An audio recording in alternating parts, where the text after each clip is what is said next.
नमस्कार दोस्तों, मैं एस्ट्रोलॉजर मोनिका अकबर। आज मैं आपसे एक बहुत इम्पॉर्टेंट प्लैनेट के बारे में, बहुत इम्पॉर्टेंट ग्रह के बारे में बात करूंगी, जो कि जिसको देखते ही मतलब कभी कभी तो उसे देखते ही अगर उसकी दशा आ जाए या वो गोचर में आ जाए या किसी इम्पोर्टेंट प्लैनेट के ऊपर आ जाए तो आदमी डर जाता है।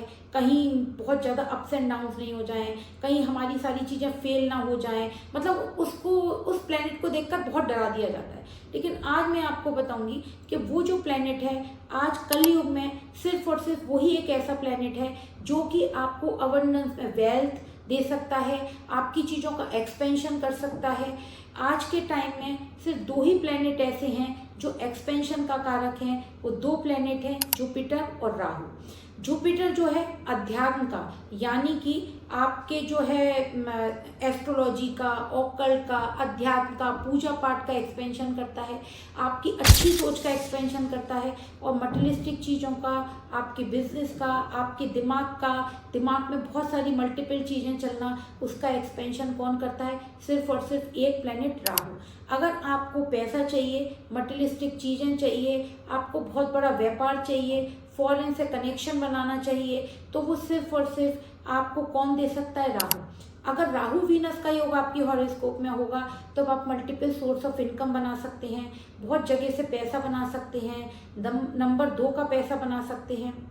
लेकिन जुपिटर कभी भी आपका को पैसा नहीं देता है, वो आपको है ना अध्यात्म की तरफ, अच्छी सोच, लोगों के लिए काम करना, लोगों को हील करना, लोगों के को अच्छी बातें सिखाना, अच्छे जो मोटिवेशनल स्पीकर्स होते हैं, वो जुपिटर जो है ज्ञान का कारक है, जुपिटर गुरु का कारक है, जुपिटर विद्या का कारक है। तो जुपिटर आपको ऐसा एक्सपेंशन देता है। तो अगर तो राहु को आप जो है ना बिल्कुल खराब मत समझिए। जब राहु की दशा आती है तो मैं आपको एक स्टोरी सुनाती हूँ। राहु जो है भगवान विष्णु के 12 अवतार से जोड़ा गया है। तो जिस समय एक राक्षस ने पूरी पृथ्वी को समुद्र में डुबो दिया था, समुद्र के अंदर कर दिया था और सारे वेद उसी के अंदर छुपा दिए थे, तब चारों तरफ हाहाकार मच गई कि क्या होगा। तब विष्णु भगवान ने 12 अवतार लेकर अपने उनकी नाक के सींग थे उनके ऊपर पृथ्वी को निकाला। तो उस समय पृथ्वी पूरी तरह हिली, बहुत बुरी तरह, लेकिन उसके बाद स्टेबल हो गई। तो ऐसे ही राहु है, जब राहु की दशा शुरू होगी, और राहु क्या है? राहु केवल सिर है, क्योंकि ये मैं इसको सुनाऊंगी नहीं, समुद्र मंथन की स्टोरी, कि जिस समय राहु जो है, जिस समय विष्णु भगवान ने उन्होंने अमृत पिया था तो विष्णु भगवान ने उनका सिर काटा था, तो सिर राहु हो गया था और धड़ केतु हो गया था।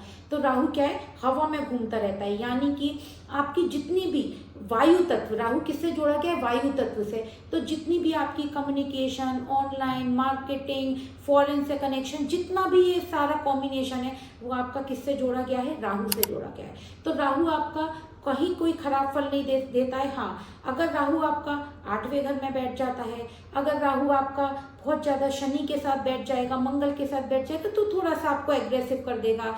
थोड़ा सा राहु मंगल इतना खराब नहीं होता है, आगे बताऊंगी कि सारे कॉम्बिनेशन कैसे काम करते हैं। तो वो भी आपको पॉजिटिव देता है अगर आप उसको पॉजिटिव करना चाहते हैं तो। हाँ, राहु की एक बात है कि राहु एकदम से अबंडेंस में कोई चीज़ एकदम देता है, और फिर जहाँ पे आपको ईगो आ गया, जहाँ पे आपको अपनी चीज़ों का घमंड आ गया, वहीं आपको नीचे गिरा देता है। तो क्या करना पड़ता है? हमें अपने दिमाग को बहुत स्टेबल रखना पड़ता है जब राहु की दशा आती है।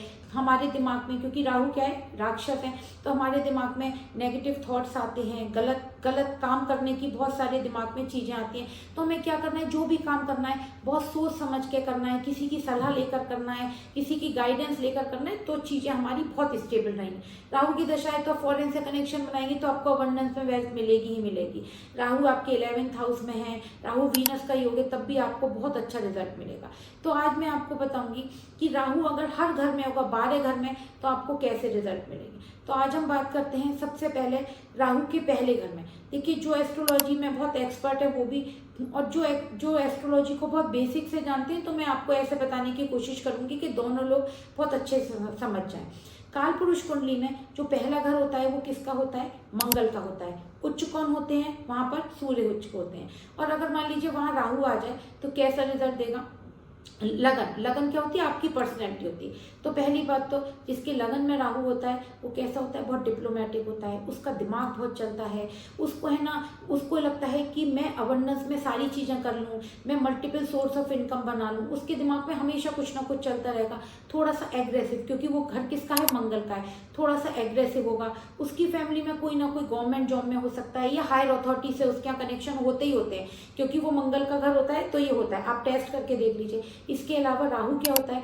राहु राहु आपका माउथ है और केतु आपका जो आपका जहाँ से आप चीज़ों को डिस्चार्ज करते हैं वो है। तो आपका जो मेन गेट है वो राहु है। तो देखिए जिसके लगन में राहु होता है वो जहाँ पे उसका बर्थ होता है उसको आपको मेन गेट पे कोई ना कोई मेन गेट खराब मिलेगा, घर के आगे कोई आपको जैसे बिजली का खंभा मिल सकता है, घर में घुसते ही आपको सीढ़ी मिल सकती हैं। वो ये रिप्रेजेंट करता है कि आपका राहु लगन में ही है। इसके अलावा जब राहु लगन में होता है तो थोड़ा सा नेचर कैसा हो जाता है कि थोड़ा सा किसी की बात नहीं सुनना, अपने हिसाब से काम करना। जैसे जब बच्चा शुरू में पढ़ाई के लिए भी जाता है तब भी वो थोड़ा एग्रेसिव होता है, अपने हिसाब से काम करता है, लोगों से उससे उसकी कम बनती है, डिप्लोमेटिक बात करेगा, टीचर से कुछ कहेगा, स्टूडेंट से कुछ कहेगा, घर में आके कोई बात करेगा। अगर राहु लगन में बैठे होते हैं तो जब राहु लगन में बैठे होते हैं तो हमें सबसे ज़्यादा इम्पोर्टेंट है मंगल। हमें जो है ना हनुमान जी की पूजा करनी चाहिए, कुछ नहीं करना है, सिर्फ आप हनुमान चालीसा का पाठ करना शुरू कर दें। जिसके भी बच्चे के लगन में राहु है तो वो हनुमान चालीसा का पाठ करना शुरू कर दे। दूसरा, जो आपके घर का मेन डोर है वो आप बहुत प्रॉपर रखिए, उसमें आवाज़ नहीं आनी चाहिए, वो खराब नहीं होना चाहिए, वो टूटा नहीं होना चाहिए।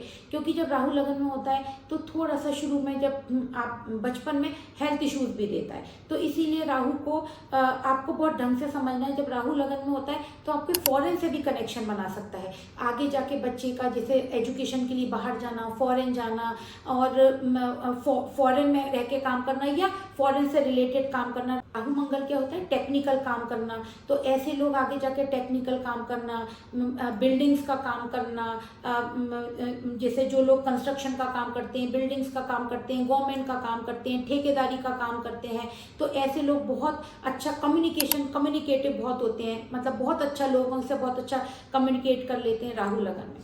अब बात करते हैं राहु सेकंड हाउस में, तो दूसरा घर किसका है? दूसरा घर शुक्र का है। यहाँ के कारक कौन है? गुरु हैं, और चंद्र यहाँ पे उच्च के होते हैं। तो जब, और दूसरा घर किसका है? बोली का है, खाने का है। तो जब दूसरे घर में राहु होता है तो थोड़ा सा बोली कैसी होती है कि मतलब किसी से थोड़ा सा गलत बोल देता है, फिर बाद में उसको लगता है कि हमने ये उससे गलत बोला है। इसके अलावा थोड़ा सा खाने पे क्या होता है, उसको कंट्रोल नहीं होता है।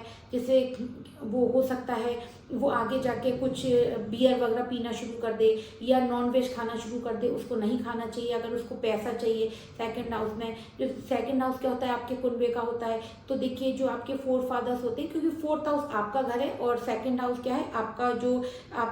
आपका जो फैमिली है, पूरी फैमिली है, तो उनके पास क्या होता है? बहुत अवेयरनेस में वेल्थ होती है, लेकिन धीरे धीरे वो क्या होता है? कम हो जाता है, क्योंकि वो क्या है? वहाँ शुक्र का घर है। तो क्या होता है? उनके साथ कोई चीटिंग हो जाती है, उन्हें अपना बर्थ प्लेस चेंज करके आना पड़ता है। सेकंड हाउस में राहु होता है, और तो सेकंड हाउस में राहु होने की वजह से आपको वहाँ पे शुक्र, महालक्ष्मी, अगर आप महालक्ष्मी की पूजा करते हैं, महालक्ष्मी के किसी भी मंत्र की चैंटिंग करना शुरू कर देते हैं और एक नॉनवेज नहीं खाते हैं, तो सेकंड हाउस में राहु आपको बहुत अच्छा रिजल्ट देता है। सेकंड हाउस में राहु हो तो आप देखिएगा घर के आसपास कोई नाला हो सकता है, घर के आसपास कोई ऐसा मकान हो सकता है जो कि वीराना पड़ा हो। आपका घर जो है, जिस घर में आप रहते हैं या जिस घर में आपका जन्म हुआ है, आपको बर्थ प्लेस से बाहर जाना पड़ सकता है।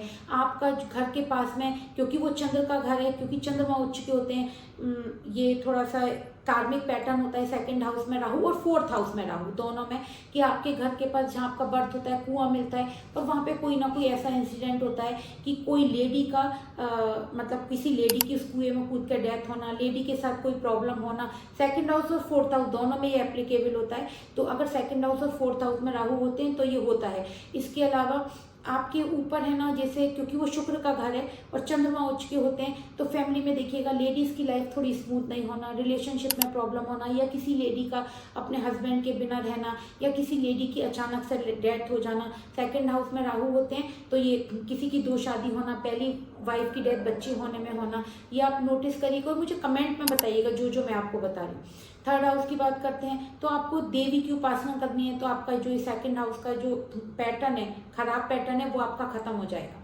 सेकंड हाउस में राहु होते हैं तो आपको दांतों में प्रॉब्लम देखने को मिलती है, क्योंकि दांत क्या है, मुंह माउथ होता है ना, तो आपके दांतों में कुछ ना कुछ कैविटी होना या दांतों का अनइवन होना आपको ज़रूर मिल सकता है।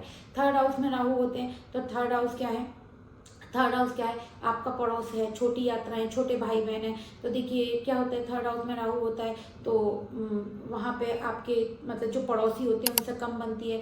पड़ोसी जो है ना थोड़े एग्रेसिव होते हैं। इसके अलावा जो छोटे भाई बहन होते हैं वो फॉरेन से उनका कनेक्शन होता है आपका, क्योंकि वो घर किसका है, बुध का है, और वहाँ कौन कारक कौन है, मंगल है। तो आप है ना मल्टीपल सोर्स ऑफ इनकम बनाना, व्यापार करना, बाहर जाना, कम्युनिकेटिव बहुत अच्छे होते हैं, कम्युनिकेशन, मार्केटिंग, ऑनलाइन, इससे आपका रिलेशन बहुत अच्छा होता है अगर थर्ड हाउस में केतु होता है। फिर अगेन फर्स्ट से लेकर फोर्थ हाउस तक आपका घर देखा जाता है, तो घर आपका पुराना हो सकता है, होने के साथ ही आपका बर्थ प्लेस चेंज करना या नानी के यहाँ बर्थ होना, बर्थ प्लेस से बाहर चले जाना। थर्ड हाउस में राहु होता है छोटे भाई बहनों का, जैसे आपकी एक छोटे भाई बहन का आपके पास से चले जाना, जैसे मदर का ओवर्शन हो जाना या किसी की डेथ हो जाना, थर्ड हाउस में अगर राहु होते हैं तो ये होगा। अब ये घर किसका है, ये बुध का घर है, और यहाँ के कारक कौन है, मंगल है। तो मंगल बुध राहु, तो किसकी पूजा करनी चाहिए अगर आपको थर्ड हाउस बहुत अच्छा रखना है। और हर घर से दूसरा अगर उसका वेल्थ होता है, तो अगर वेल्थ देखनी है सेकंड हाउस की, सेकंड हाउस वेल्थ होता है, अकुमुलेटेड वेल्थ होता है। अब सेकंड हाउस में थोड़ा सा जब राहु होता है तो वेल्थ मतलब पैसा बहुत ज़्यादा खर्च करता है, पैसा हाथ में नहीं रुकता है इसके, उसको है ना जैसे सपने में कभी सर को भी दिखते हैं जब सेकंड हाउस में राहु होता है। तो सेकंड से सेकंड थर्ड हाउस में, थर्ड हाउस क्या होता है आपका, थर्ड हाउस में अगर राहु होता है तो आपको जो वहाँ पर है ना विष्णु भगवान की पूजा करना। तो अगर आप वहाँ पे विष्णु भगवान की पूजा करेंगे, ओम नमो भगवते वासुदेवाय का जाप करेंगे, तो ये राहु आपको बहुत पॉजिटिव रिजल्ट देगा। आपको कहीं भी कोई भी नेगेटिव रिजल्ट नहीं देगा, और आपको बहुत कम्युनिकेटिव, फॉरेन से कनेक्शन बनाना, बाहर जाना, हाँ छोटे भाई बहनों से हो सकता है आपकी कम बने या छोटे भाई बहन हो नहीं थर्ड हाउस में। फोर्थ हाउस में अगर राहु होता है तो फोर्थ हाउस राहु क्या करता है, फोर्थ हाउस किसका है, मदर का होता है, मदर लैंड का होता है। तो जैसे मैंने बताया घर के पास कुआं हो सकता है, घर के पास नाला हो सकता है, मेन डोर खराब हो सकता है। इसके अलावा मदर की लाइफ में हार्डशिप होती है, मदर को हेल्थ इश्यूज हो सकते हैं, जो आपका चाइल्डहुड होता है वो थोड़ा ठीक नहीं होता है। अगर राहु के साथ और कोई मैलेफिक बैठ जाता है तो घर का एटमॉस्फेयर अच्छा नहीं होता है। आपके यहाँ जो लैंड प्रॉपर्टी होती है वो आपको नहीं मिलती है, आपको बर्थ प्लेस से बाहर जाके काम करना पड़ता है। फोर्थ हाउस में मैलेफिक होते हैं तो बर्थ प्लेस से बाहर जाके काम करना पड़ता है। फोर्थ हाउस में राहु होते हैं तो जैसे जो घर होता है, घर के अंदर कोई बेसमेंट होना, जैसे घर राहु क्या होता है, एक्सपेंशन है, तो हो सकता है कि आपका बर्थ हुआ हो, वहाँ पे बहुत बड़ा वो घर हो, हवेली टाइप घर हो, वहाँ पे हिडन चीज़ें होती हैं। जैसे मेरे क्लाइंट के फोर्थ हाउस में राहु था, तो मैंने उनको पूछा कि आपका बर्थ हुआ था वो कोई बहुत बड़ा घर था, हवेली टाइप पुरानी, तो बोली हाँ हवेली थी। और मैंने कि वहाँ बेसमेंट भी था, तो बोली हाँ। तो मैंने कहा उस बेस, और बहुत पैसा था फोर फादर्स के पास, बोली हाँ बहुत था और ख़त्म हो गया। तो उस बेसमेंट में मैंने कहा कुछ नेगेटिव था, तो बोले हाँ ये सुनते हैं हम कि वहाँ पे किसी की डेथ हुई थी, बेसमेंट में किसी को मारा गया था।